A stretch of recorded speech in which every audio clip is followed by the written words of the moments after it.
This is a game between Paul Morphy and Capdevia. The game begins with one e4, e5, knight f3, knight c6, bishop c4. This is the Italian game, and bishop c5 makes it the Google piano game. b4 by Morphy, the Evans gambit, a very aggressive opening. Evans gambit accepted, b captures b4, c3, bishop c5, and castles. Capdevia also tries to castle as he brings out his last piece, preventing him from doing that before. And d4, Paul Morphy strikes in the center. He captures, c captures, and bishop b4.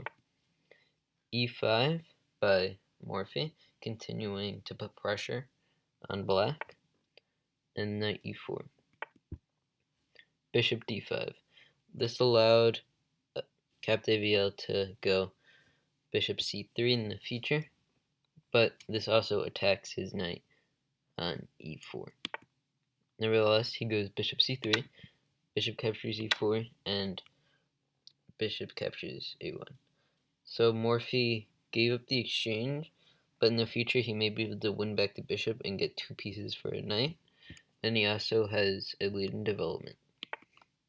Bishop g5, attacking the queen, f6 defending, he captures f6, and g captures f6.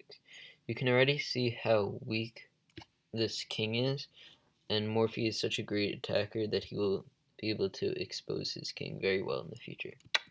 B captures c6 before escaping from the pressure of his bishop on g5 being attacked by the pawn on f6. D captures c6, taking that bishop first, and rook e1 check.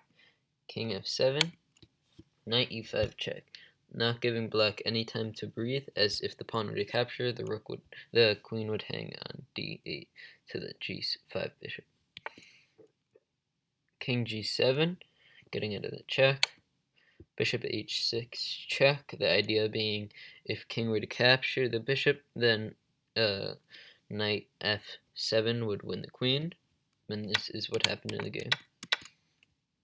He gave up the queen for two pieces, and he is up the exchange.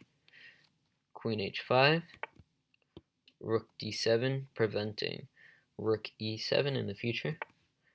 Knight d2, preparing to recapture on a1, and also to bring the knight into the attack.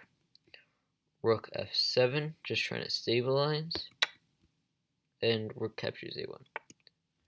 Bishop e6,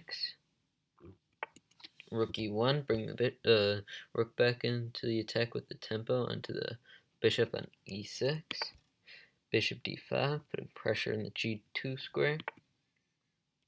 Rook e3, a nice rook lift, attempting to bring the rook into the attack, maybe in the future in some square like g3. King h8, not allowing, if he was to go rook g3, to come with check. Knight e4, centralizing the knight and blocking the bishop's diagonal on g2.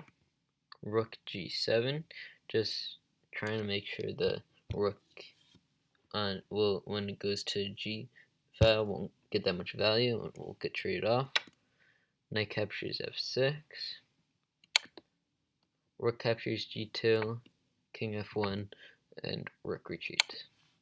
Rook e8 check, captures, and bishop retreats. Bishop g8, h4 by Paul Morphy, just trying to go all out and attack. h6, Capdevia doesn't want the pawn to come too close.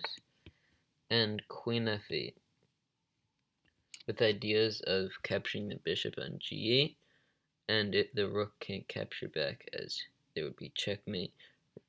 Queen captures h6. Goes h5, and Paul Morphy goes through with his plan. He captures bishop on h6 on g8, and of course the knight can't be captured. So he just tries to run. King h7, knight f6 check, king h6, just trying to run, knight e8, and king g6 now. Giving up the rook, but Hopefully he'll be able to survive with the king. Morphy doesn't allow him to escape. He puts the king back on h7 square, and after the queen captured on g7, it was checkmate. This game shows how well he was during his time.